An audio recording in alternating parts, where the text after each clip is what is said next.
MPSC परीक्षेच्या दृष्टीने वाक्यविचार हा अत्यंत महत्त्वाचा आणि गुण मिळवून देणारा विभाग आहे. रा. वाळंबे यांच्या पुस्तकातील मांडणीनुसार वाक्यविचाराचे सविस्तर विश्लेषण खालीलप्रमाणे आहे.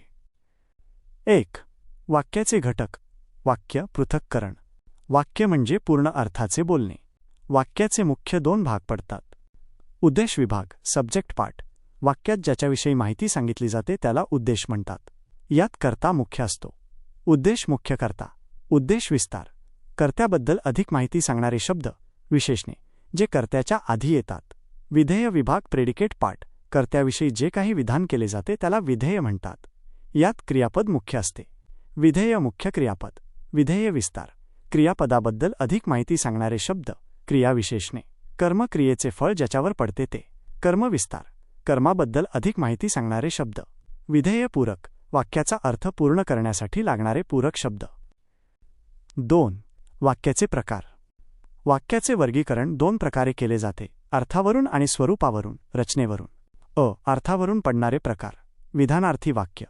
ज्या वाक्यात केवळ विधान केलेले असते. उदा. मी दररोज अभ्यास करतो. प्रश्नार्थी वाक्य. ज्या वाक्यात प्रश्न विचारलेला असतो. उदा. तुझे नाव काय आहे? उद्गारार्थी वाक्य. मनातील भावना तीव्रपणे व्यक्त केलेली असते. उदा. अबब, केवढा मोठा हा साप. आज्ञार्थी वाक्य. आज्ञा, आशीर्वाद, विनंती किंवा उपदेश व्यक्त होतो. उदा. मुलांनो, शांत बसा. स्वार्थी, आज्ञार्थी, विद्यार्थी आणि संकेतार्थी हे क्रियापदाच्या रूपावरून ओळखले जातात. विद्यार्थी वाक्यात कर्तव्य किंवा शक्यता. उदा. त्याने अभ्यास करावा असते. तर संकेतार्थी वाक्यात अट. उदा. जर पाऊस पडला तर असते. ब. रचनेवरून, स्वरूपावरून पडणारे प्रकार. केवळ वाक्य, सिंपल सेंटेन्स, ज्या वाक्यात एकच उद्देश आणि एकच विधेय असते. मिश्र वाक्य, कॉम्प्लेक्स सेंटेन्स, एक मुख्य वाक्य आणि त्यावर अवलंबून असणारे दुसरे गौण वाक्य असते. ही वाक्ये स्वरूपबोधक, कारणबोधक, उद्देशबोधक किंवा संकेतबोधक उभयान्वयी अव्ययांनी जोडलेली असतात. संयुक्त वाक्य, कंपाऊंड सेंटेन्स, 2 किंवा अधिक मुख्य, प्रधान वाक्ये समुच्चयबोधक, विकल्पबोधक, न्यूनत्वबोधक किंवा परिणामबोधक अव्ययांनी जोडलेली असतात. 3. प्रयोग. व्हॉइस. कर्ता, कर्म आणि क्रियापद यांच्या परस्पर संबंधाला प्रयोग म्हणतात.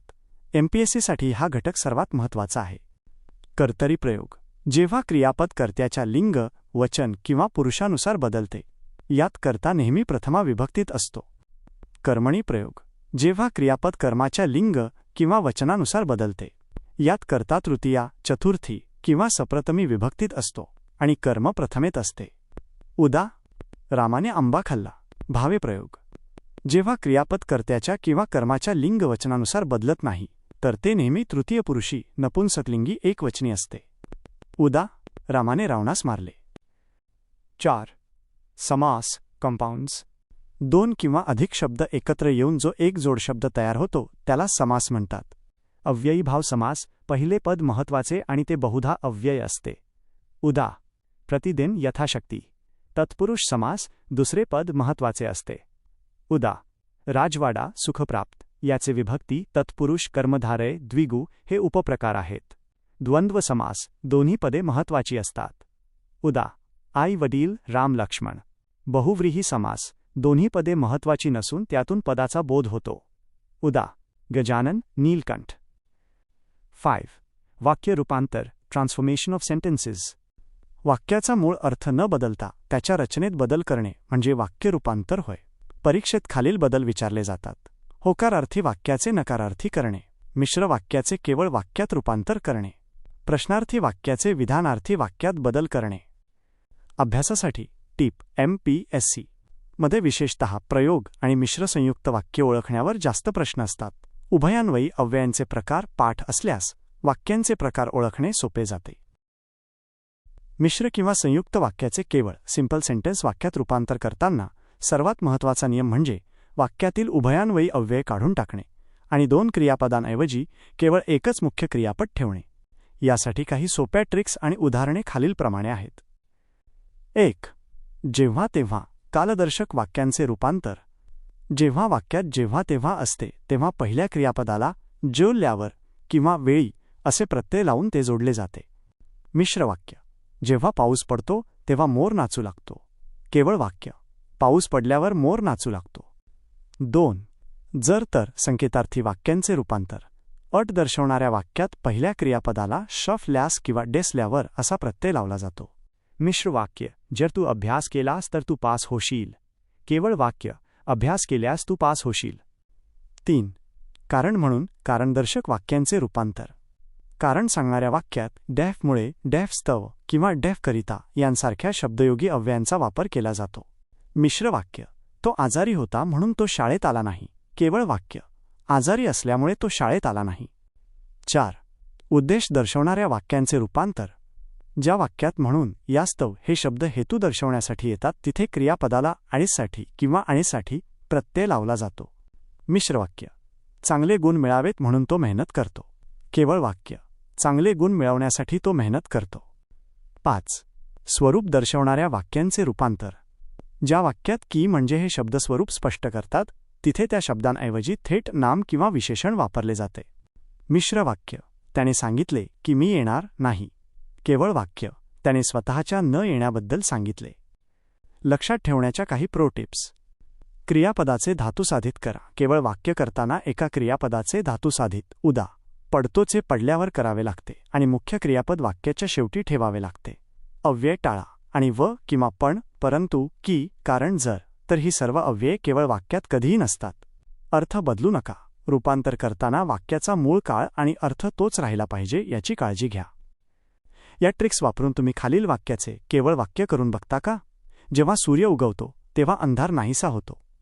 मराठी व्याकरणात समास हा घटक एमपीएससी परीक्षेच्या दृष्टीने अत्यंत स्कोरिंग आहे. 2 शब्द.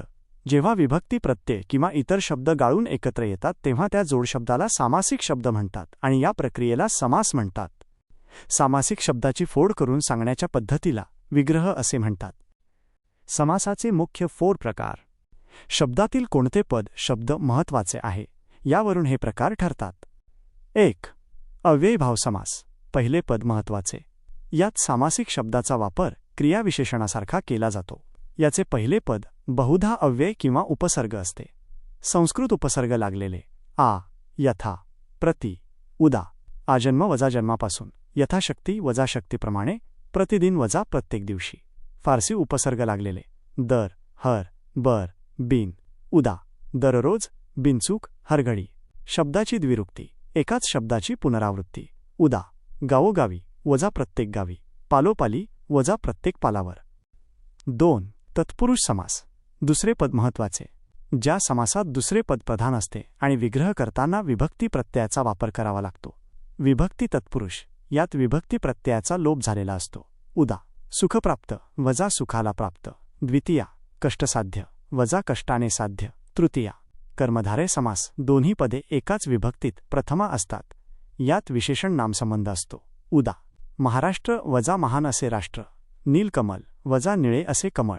द्विगु समास. पहिले पद संख्याविशेषण असते आणि त्यातून समूहाचा बोध होतो. उदा, त्रिभुवन वजा 3 भुवनांचा समूह. नवरात्र वजा 9 रात्रींचा समूह. 3. द्वंद्व समास. दोन्ही पदे महत्त्वाची. यात आणि व किंवा सारखी उभयान्वयी अव्यये विग्रह करताना वापरावी लागतात. इतरेतर द्वंद्व विग्रह करताना आणि व वापरतात. उदा, आई वडील वजा आई आणि वडील. हरिहर वजा हरी आणि हर. वैकल्पिक द्वंद्व विग्रह करताना किंवा अथवा वापरतात. उदा, पापपुण्य वजा पाप किंवा पुण्य. खरे खोटे वजा खरे किंवा खोटे. समाहार द्वंद्व शब्दाच्या अर्थाशिवाय त्याच जातीच्या इतर गोष्टींचा समावेश असतो. उदा, चहापाणी वजा चहा, पाणी व इतर फराळाचे पदार्थ. भाजीपाला वजा भाजी, पाला व इतर वस्तू. 4. बहुव्रीही समास. दोन्ही पदे गौण. तिसऱ्याच पदाचा बोध. या दोन्ही पदांना महत्त्व नसून त्यावरून तिसऱ्याच घटकाचा बोध होतो. हे शब्द बहुधा विशेषणाचे काम करतात. उदाहरणे. नीलकंठ. निळा आहे कंठ. ज्याचा असा तो शंकर. गजानन. गजाचे हत्तीचे आहे आनन. मुख ज्याला असा तो गणपती. चक्रपाणी. चक्र आहे पाणी. हात ज्याच्या असा तो विष्णू. एमपीएससी साठी स्मार्ट टिप्स. विग्रह महत्त्वाचा. एकाच शब्दाचे अनेक समास होऊ शकतात. उदा, पितांबरचा विग्रह जर पिवळे असे वस्त्र केला तर तो कर्मधारय होतो, पण पिवळे आहे वस्त्र ज्याचे असा तो विष्णू केला तर तो बहुव्रीही होतो. ओळखण्याची खूण. जर शब्दाच्या सुरुवातीला संख्या असेल तर तो द्विगु असतो. पण जर त्यातून तिसरा अर्थ निघत असेल उदा दशमुख वजा रावण, तर तो बहुव्रीही असू शकतो. द्विगु समास आणि बहुव्रीही समास यांच्यात अनेकदा गोंधळ होतो, कारण दोन्हीमध्ये संख्या असू शकते. एमपीएससीच्या परीक्षेत यातील सूक्ष्म फरक ओळखणे गुणांसाठी अत्यंत आवश्यक आहे. येथे कोणताही तक्ता न वापरता सविस्तर स्पष्टीकरण दिले आहे. 1. द्विगु समास. द्विगु समास हा तत्पुरुष समासाचा एक उपप्रकार आहे. मुख्य वैशिष्ट्य: या समासातील पहिले पद नेहमी संख्याविशेषण असते. अर्थाचा रोख: हा सामासिक शब्द एखाद्या समूहाचा बोध करून देतो, म्हणजे यात संख्येला आणि त्या समुदायाला महत्त्व असते. विग्रह करताना यात समूह किंवा समुदाय हे शब्द वापरावे लागतात. उदाहरणे: पंचवटी 5 वडांचा समूह, त्रिभुवन 3 भुवनांचा समूह, बारभाई 12 भाईंचा भावांचा समूह, सप्ताह 7 आहांचा दिवसांचा समूह.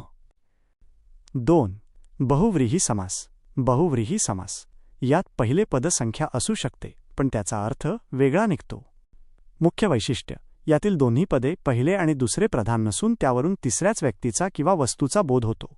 अर्थाचा रोख हा शब्द एखाद्या व्यक्तीचे किंवा देवतेचे विशेषण म्हणून वापरला जातो.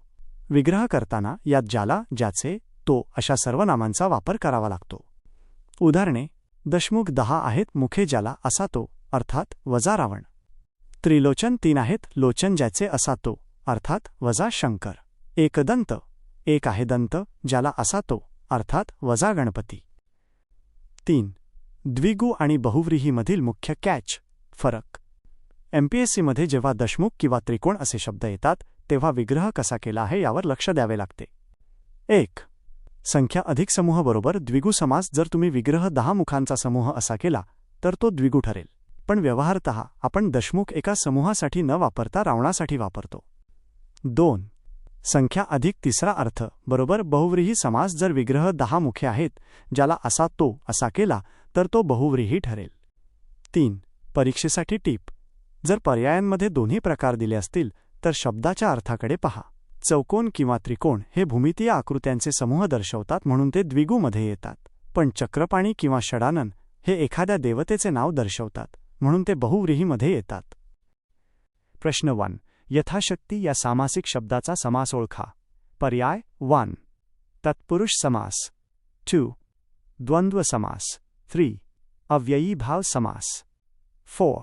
बहुव्रीही समास. योग्य उत्तर 3. अव्ययीभाव समास. स्पष्टीकरण: ज्या समासात पहिले पद मुख्य असते आणि तो शब्द क्रियाविशेषणाचे काम करतो त्याला अव्ययीभाव समास म्हणतात.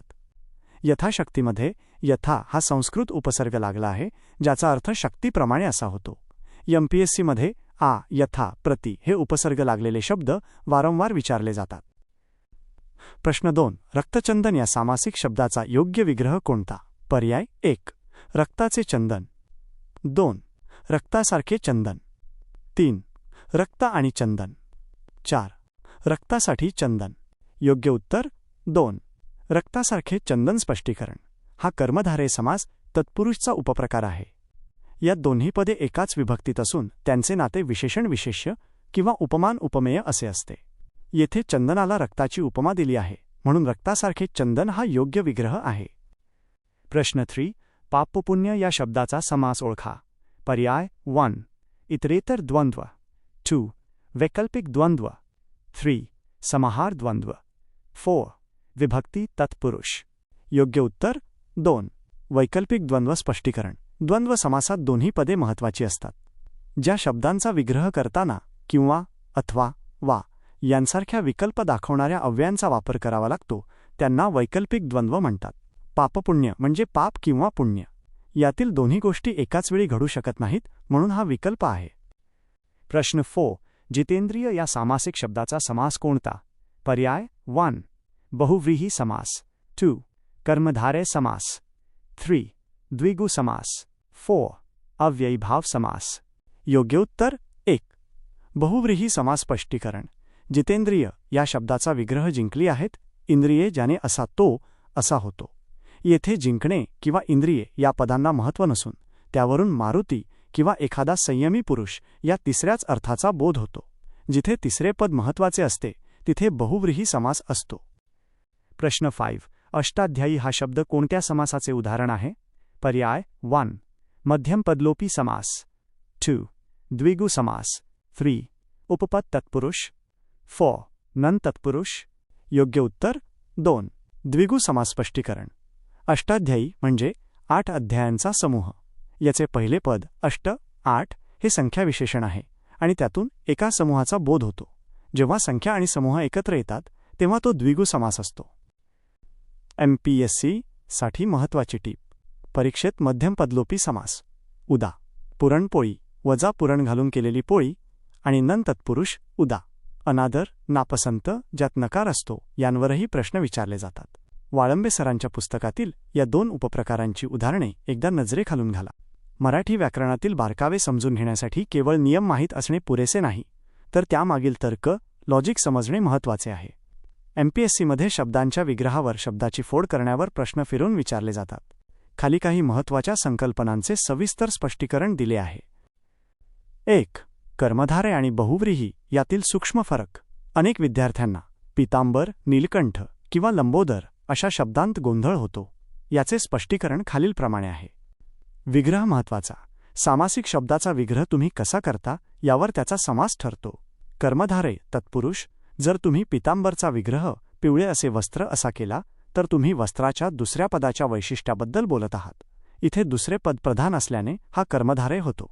बहुव्रीही. जर तुम्ही विग्रह पिवळे आहे वस्त्र ज्याचे असा तो विष्णू असा केला तर तुम्ही वस्त्र किंवा रंगाबद्दल न बोलता तिसऱ्याच व्यक्तीबद्दल बोलत आहात.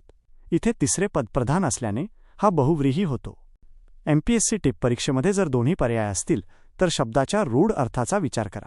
पीतांबर हा शब्द सामान्यतः विष्णूसाठी वापरला जातो म्हणून बहुव्रीहीला प्राधान्य दिले जाते. 2.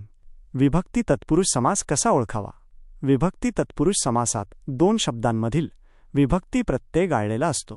तो ओळखण्यासाठी मनातल्या मनात शब्दाची फोड करा. दु खा प्राप्त दु खाला प्राप्त ला मायनस द्वितीया राईट ॲरो द्वितीया तत्पुरुष. तोंडपाठ तोंडाने पाठ ने तृतीया राईट ॲरो तृतीया तत्पुरुष. क्रीडांगण क्रीडेसाठी अंगण साठी चतुर्थीचा अर्थ राईट ॲरो चतुर्थी तत्पुरुष. वनभोजन वनातील भोजन तील त सप्तमी राईट ॲरो सप्तमी तत्पुरुष. 3. मध्यम पदलोपी समास. विशेष स्पष्टीकरण. हा तत्पुरुष समासाचाच एक उपप्रकार आहे. यात केवळ विभक्ती प्रत्ययच नाही तर मधली काही पदेही गाळलेली असतात. उदाहरण पुरणपोळी. स्पष्टीकरण. याचा विग्रह पुरणाची पोळी असा होत नाही तर पुरण घालून तयार केलेली पोळी असा होतो.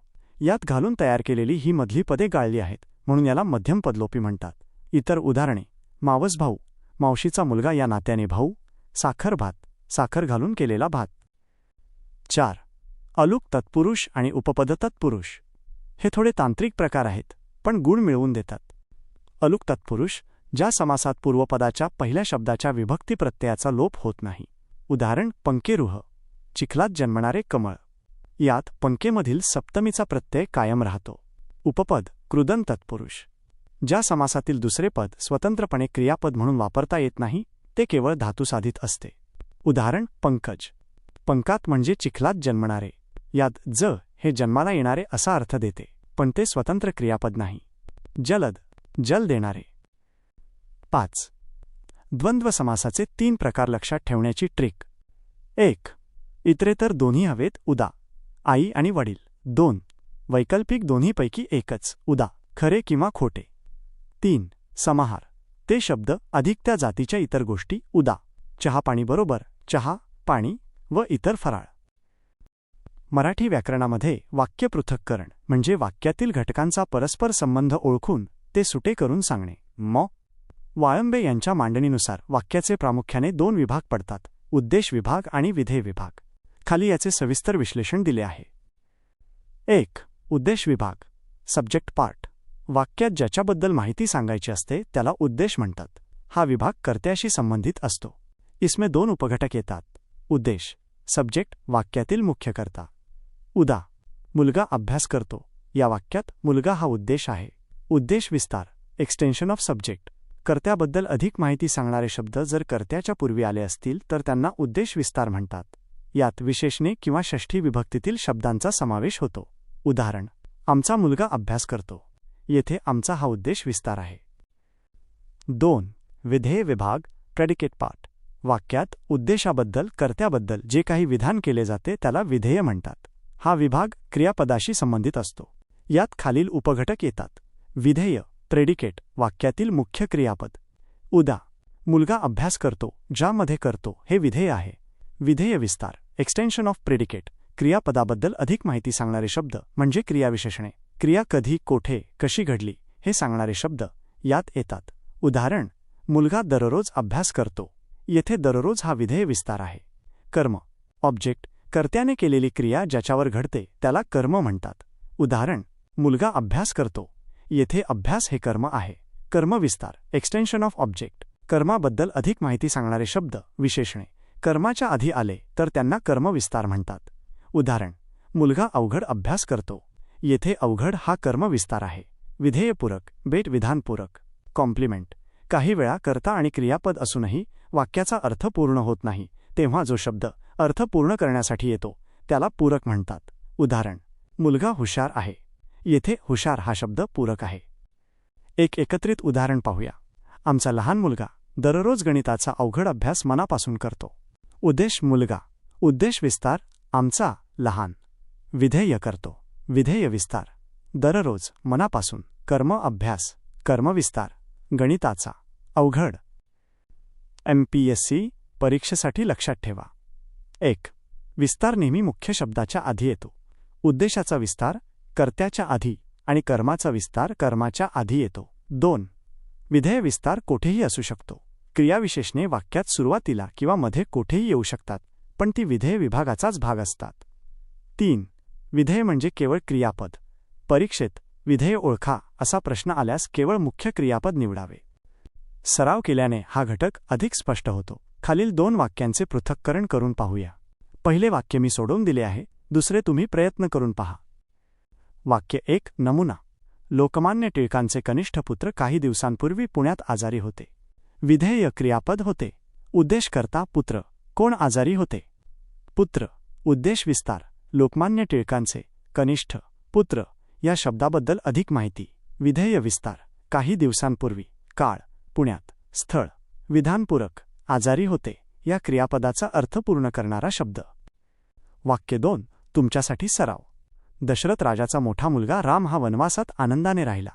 हे वाक्य नीट वाचा आणि खालील घटक ओळखून सांगा. 1. उदय फिनिक्समध्ये वाता. 2. उद्देश विस्तार. 3. विधेय क्रियापद. 4. विधेय विस्तार. 5. कर्म आधार. प्रयत्न करा, मग मी तुम्हाला याचे अचूक उत्तर आणि स्पष्टीकरण देईन. मराठी व्याकरणात वाक्य रूपांतर करताना सर्वात महत्त्वाचा नियम हा की वाक्याचा मूळ अर्थ बदलता कामा नये. केवळ रचनेत बदल झाला पाहिजे. होकारार्थी करणरूपी आणि नकारार्थी अकरणरूपी वाक्यांचे परस्पर रूपांतर करताना खालील पद्धती वापरल्या जातात. 1. विरुद्धार्थी शब्दांचा वापर. सर्वात महत्त्वाची पद्धत. होकारार्थी वाक्याचे नकारार्थी करताना त्यातील मुख्य शब्दाच्या विरुद्धार्थी शब्दाचा वापर करून वाक्य नाही किंवा नव्हते असे करावे लागते. होकारार्थी ही इमारत उंच आहे. नकारार्थी ही इमारत बुटकी नाही. येथे उंचचा विरुद्धार्थी शब्द बुटकी वापरला ज्यामुळे अर्थ तोच राहिला. होकारार्थी मला तुझे वागणे आवडले. नकारार्थी मला तुझे वागणे नापसंत नाही. 2. केवळ किंवा फक्त शब्दांचा वापर. वाक्यात केवळ किंवा फक्त असेल तर नकारार्थी करताना शिवाय नाही अशा रचनेचा वापर होतो. होकारार्थी केवळ मूर्खच असे बोलतात. नकारार्थी मूर्खांशिवाय असे कोणीही बोलत नाही. 3. अशक्य किंवा नाहीच्या जागी योग्य शब्दाचा वापर. होकारार्थी सूर्य पूर्वेला उगवतो हे त्रिकालाबाधित सत्य आहे. नकारार्थी सूर्य पूर्वेला उगवतो हे असत्य नाही. 4. प्रश्नार्थक वाक्यांचे रूपांतर. काही वेळा प्रश्नार्थक वाक्य हे होकारार्थी अर्थाचे असते. त्याचे रूपांतर साध्या विधानार्थी नकारार्थी वाक्यात करता येते. होकारार्थी प्रश्न. अपमान सहन करणे कोणाला आवडेल. नकारार्थी विधान. अपमान सहन करणे कोणालाही आवडणार नाही. 5. प्रत्येक किंवा सर्वच्या जागी एकही नाही. होकारार्थी प्रत्येक माणसाने देशावर प्रेम करावे. नकारार्थी एकही माणूस असा नसावा ज्याचे आपल्या देशावर प्रेम नाही. MPSC परीक्षेसाठी स्मार्ट टिप्स. अर्थाचा समतोल. जर होकारार्थी वाक्य सकारात्मक असेल तर नकारार्थी वाक्यात विरुद्धार्थी शब्द अधिक नकारात्मक शब्द नव्हते नाही ही जोडी आलीच पाहिजे. उदा. श्रीमंत बरोबर गरीब नाही. नकारार्थीचे होकारार्थी करताना वाक्यातील नाही काढून टाका आणि त्या आधीच्या शब्दाचा विरुद्धार्थी शब्द वापरा. नकारार्थी, तो परीक्षेत नापास झाला नाही. होकारार्थी, तो परीक्षेत पास झाला. प्रश्नार्थी वाक्याचे विधानार्थी वाक्यात रूपांतर करणे हा एमपीएससी परीक्षेतील एक हक्काचे गुण मिळवून देणारा भाग आहे. यात सर्वात महत्त्वाचा नियम हा की वाक्याचा मूळ भावार्थ बदलू नये. या रूपांतराचे काही महत्त्वाचे नियम आणि उदाहरणे खालीलप्रमाणे आहेत. 1. होकार नकारचा नियम, परस्पर बदल, हा या रूपांतराचा आत्मा आहे. जर प्रश्न होकारार्थी असेल तर त्याचे विधान नकारार्थी करावे आणि प्रश्न नकारार्थी असेल तर विधान होकारार्थी करावे. प्रश्नार्थी होकारार्थी, जगात सर्व सुखी असा कोण आहे? विधानार्थी नकारार्थी, जगात सर्व सुखी असा कोणीही नाही. ही इमारत. विधानार्थी, ही इमारत खूपच मोठी आहे. उद्गारार्थी, किती सुंदर आहे हे दृश्य. विधानार्थी, हे दृश्य अतिशय सुंदर आहे. आज्ञार्थी व विद्यार्थी वाक्य रूपांतर, इम्पेरेटिव्ह टू असर्टिव्ह. आज्ञा, विनंती किंवा उपदेशाचे रूपांतर साध्या विधानात किंवा कर्तव्यात केले जाते. आज्ञार्थी, मुलांनो शांत बसा. विधानार्थी, मुलांनी शांत बसावे किंवा मुलांनी शांत बसणे चांगले. एमपीएससी परीक्षेसाठी लक्षात ठेवा. 1. अर्थ बदलू नका, हे वाक्य रूपांतराचे सुवर्णसूत्र आहे. 2. चिन्हांचा वापर. विधानार्थी वाक्याच्या शेवटी नेहमी पूर्णविराम द्यावा. प्रश्नचिन्ह किंवा उद्गारचिन्ह काढून टाकावे. 3. विद्यार्थी ओळख. विद्यार्थी वाक्यात शेवटी वा, वी, वे असे प्रत्यय येतात. प्रश्नार्थी वाक्याचे विधानार्थी वाक्यात रूपांतर करणे हा एमपीएससी परीक्षेतील एक हक्काचे गुण मिळवून देणारा भाग आहे. यात सर्वात महत्त्वाचा नियम हा की वाक्याचा मूळ भावार्थ बदलू नये. या रूपांतराचे काही महत्त्वाचे नियम आणि उदाहरणे खालीलप्रमाणे आहेत. 1. होकार नकारचा नियम, परस्पर बदल, हा या रूपांतराचा आत्मा आहे. जर प्रश्न होकारार्थी असेल तर त्याचे विधान नकारार्थी करावे आणि प्रश्न नकारार्थी असेल तर विधान होकारार्थी करावे. प्रश्नार्थी होकारार्थी, जगात सर्व सुखी असा कोण आहे? विधानार्थी नकारार्थी, जगात सर्व सुखी असा कोणीही नाही. प्रश्नार्थी नकारार्थी, त्याने आपले काय नुकसान केले नाही. विधानार्थी होकारार्थी, त्याने आपले सर्व प्रकारचे नुकसान केले आहे. 2. प्रश्नाचे उत्तर विधानात दडलेले असते.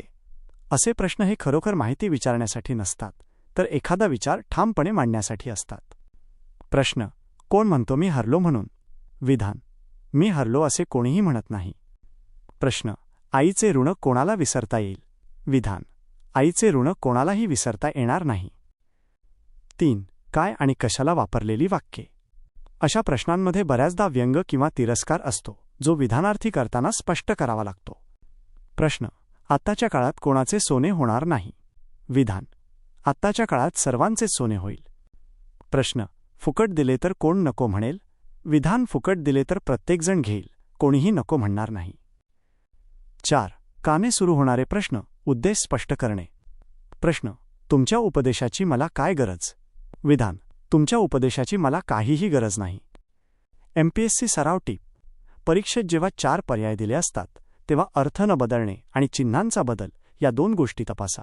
विधानार्थी वाक्याच्या शेवटी प्रश्नचिन्ह काढून पूर्णविराम दिलेला असणे अनिवार्य आहे. आता खालील वाक्याचे विधानार्थी रूपांतर करून पहा. अपमान सहन करणे कोणाला आवडेल? पर्याय 1. अपमान कोणाला आवडतो? 2. अपमान सहन करणे कोणालाही आवडणार नाही.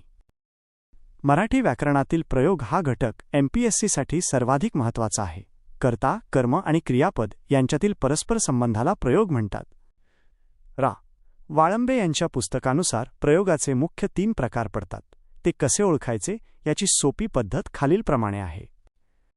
1. कर्तरी प्रयोग. कर्तारी प्रयोग. जेव्हा क्रियापद हे कर्त्याच्या लिंग, वचन किंवा पुरुषानुसार बदलते तेव्हा त्याला कर्तरी प्रयोग म्हणतात. कसे ओळखाल? 1. कर्ता नेहमी प्रथमा विभक्तीत असतो. कर्त्याला कोणताही प्रत्यय नसतो. 2. कर्म असल्यास ते प्रथमा किंवा द्वितीया विभक्तीत असते. उदाहरण, मुलगा आंबा खातो. मुलगा अंश कर्ता, प्रत्यय नाही. मुलगी आंबा खाते. कर्त्याचे लिंग बदलले की क्रियापद बदलले वजा खाते झाले. 2. कर्मणी प्रयोग. कर्मानी प्रयोग. जेव्हा क्रियापद हे कर्माच्या लिंग किंवा वचनानुसार बदलते तेव्हा त्याला कर्मणी प्रयोग म्हणतात. कसे ओळखाल? 1. कर्ता कधीच प्रथमा विभक्तीत नसतो. त्याला तृतीया, ने, चतुर्थी ला किंवा ने एशी प्रत्यय असतात. 2. कर्म नेहमी प्रथमा विभक्तीत असते.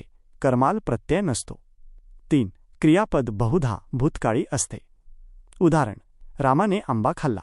रामाने उदा करता तृतीयेत आहे. आंबा उदा कर्म प्रत्ययविरहित आहे. रामाने चिंच खाल्ली. कर्माचे लिंग आंबावरून चिंच केले, तर क्रियापद खाल्लाचे खाल्ली झाले. 3. भावे प्रयोग. भावे प्रयोग: जेव्हा क्रियापद कर्त्याच्या किंवा कर्माच्या कशाच्याच प्रमाणे बदलत नाही तेव्हा त्याला भावे प्रयोग म्हणतात. कसे ओळखाल? 1. कर्ता आणि कर्म या दोन्हींनाही प्रत्यय असतो. 2. क्रियापद नेहमी तृतीयपुरुषी नपुंसकलिंगी एकवचनी असते. शेवटी बहुधा ए येतो. उदाहरण: रामाने रावणास मारले. शिक्षकांनी विद्यार्थ्याला शिकवले. येथे कर्ता किंवा कर्म बदलले तरी मारले किंवा शिकवले हे रूप बदलत नाही. प्रयोगाचे महत्त्वाचे उपप्रकार MPSCसाठी विशेष. नवीन कर्मणी कर्मकर्तरी इंग्रजीतील पासिव्ह व्हॉइस प्रमाणे रचना असते. यात कडून प्रत्यय येतो. उदा: उंदीर मांजराकडून मारला गेला. समापन कर्मणी क्रियेच्या समाप्तीचा बोध होतो. उदा: त्याचा पेरू खाऊन झाला. शक्य कर्मणी कर्त्याच्या अंगी क्रिया करण्याची शक्यता दिसते. उदा: आईला आता थोडे चालवते. प्रयोगाची स्मार्ट ओळख क्विक टेस्ट. 1. कर्त्याला प्रत्यय नाही, राईट ॲरो कर्तरी प्रयोग. 2. कर्त्याला प्रत्यय आहे पण कर्माला नाही, राईट ॲरो कर्मणी प्रयोग. 3. कर्त्याला आणि कर्माला दोघांनाही प्रत्यय आहे, राईट ॲरो भावे प्रयोग. चला तर मग प्रयोगाची तुमची समज तपासायला ही काही वाक्ये आहेत. खालील वाक्यांचे नीट निरीक्षण करा आणि त्याचा प्रयोग ओळखा. सराव संच. Practice set. 1. समीर चित्र काढतो. टिप: कर्त्याला प्रत्यय आहे का ते पहा. 2. आजीने नातीला गोष्ट सांगितली. टिप: कर्ता आणि कर्म दोघांच्या विभक्ती तपासा. 3. पोलिसांनी चोराला पकडले. टिप: क्रियापदाचा शेवट एक आरांत आहे का पहा. 4. शिपायाकडून चोर पकडला गेला. टिप: कडून हा शब्द कोणत्या प्रयोगात येतो. उत्तरांचे विश्लेषण. लॉजिक. जर तुम्हाला उत्तरे शोधायला त्रास होत असेल तर हे लॉजिक कार्ड वापरा. वाक्य 1. समीरला प्रत्यय नाही, तो प्रथमेत आहे, रायटरो कर्तरी प्रयोग. वाक्य 2. आजीने तृतीया गोष्ट प्रथमा. क्रियापद गोष्टनुसार कर्मानुसार चालते, रायटरो कर्मणी प्रयोग. वाक्य 3. पोलिसांनी प्रत्यय आहे, चोराला प्रत्यय आहे. दोघांना प्रत्यय असल्याने क्रियापद तटस्थ राहिले, रायटरो भावे प्रयोग. वाक्य 4. कर्माला महत्त्व दिले असून कडून प्रत्यय आहे, रायटरो नवीन कर्मणी कर्मकर्तरी प्रयोग.